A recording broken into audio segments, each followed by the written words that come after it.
आपला हा आजचा महामेळावा रॅली तुमची वोट चोर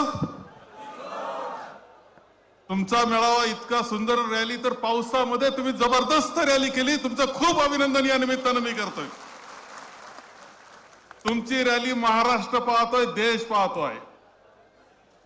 मताची चोरी आता लपून राहिलेली नाही। हे सत्तेवर कसे आले हे आपल्या सर्वांना माहिती आहे। ते देशाला असतील नाही तर महाराष्ट्रात असतील, मताचा घोळ करून सत्तेवर येण्याचं काम भारतीय जनता पक्ष करतोय। इतिहास घडतो, लक्षात ठेवा। आपण आजचे मेळावा असेल तर आपलं राजकारण असेल याचा इतिहास लिहिला जात असतो। इतिहास लिहिला जाईल। काँग्रेसनं या देशाला स्वातंत्र्य मिळवून दिलं महात्मा गांधींच्या नेतृत्वाखाली। इतिहास लिहिला जातो की भारतरत्न डॉक्टर बाबासाहेब आंबेडकरांनी राज्यघटना दिली, आम्हाला मताचा अधिकार दिला।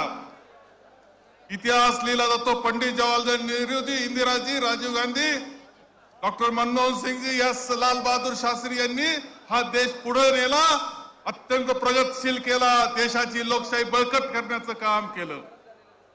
पण आता इतिहास लिहिला जातोय की या 11-12 वर्षामध्ये 2014 पासून या देशामध्ये लोकशाहीवर आघात होत आहेत। लोकशाहीचा गळा घोटला जातोय। लोकशाही संपवण्याचं काम चाललेलं आहे। हा इतिहास सुद्धा लिहिला जातोय आणि म्हणून असा इतिहास लिहावा लागणार आहे पुढचा की ज्यावेळेस लोकशाही संकटात होती त्यावेळेस राहुल गांधीजी हे उभे राहिले, भक्कमपणे देशाचं नेतृत्व केलं आणि लोकशाही वाचवण्याचं काम राहुलजी करत असताना आम्ही त्यांच्या पाठीशी भक्कम उभं राहिलो। असा इतिहास लिहिला गेला पाहिजे। हे काम आपल्या सगळ्यांना करायचंय।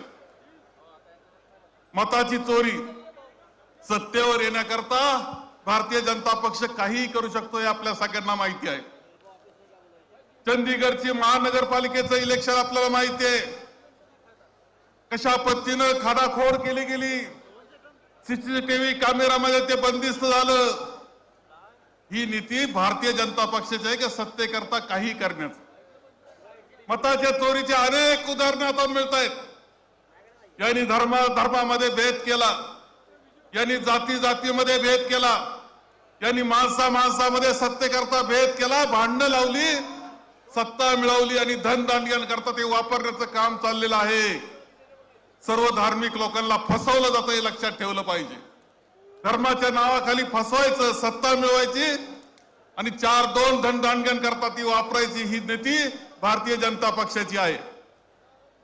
सत्तेकरता काहीही आणि त्यामध्ये ही मताची चोरी लक्षात आलेली आहे। राहुलजींचं अभिनंदन केलं पाहिजे।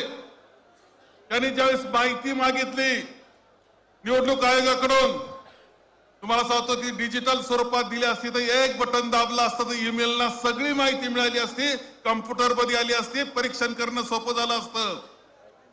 निवडणूक आयोगाला ते धाडस झालं नाही। त्यांनी मोठाले कागदाचे गठ्ठे पाठवले, पण राहुलजींनी सगळे गठ्ठे तपासले, एका मतदारसंघाचे तपासले, ते लक्षात आलं किती घोटाळे यांनी घातलेले। राहुलजींनी सीसीटीव्ही कॅमेऱ्याचं फुटेज मागितले, द्यायला तयार नाही। माहिती मागितली, देण्यास तयार नाही। फुटेज मागितले, काय कारण सांगितलं निवडणूक आयोगानं?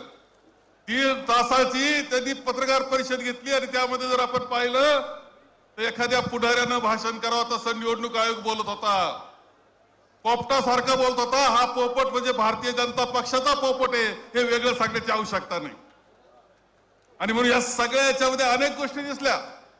तुमच्या मतदारसंघामध्ये काटेमध्ये सुद्धा हे दिसलं।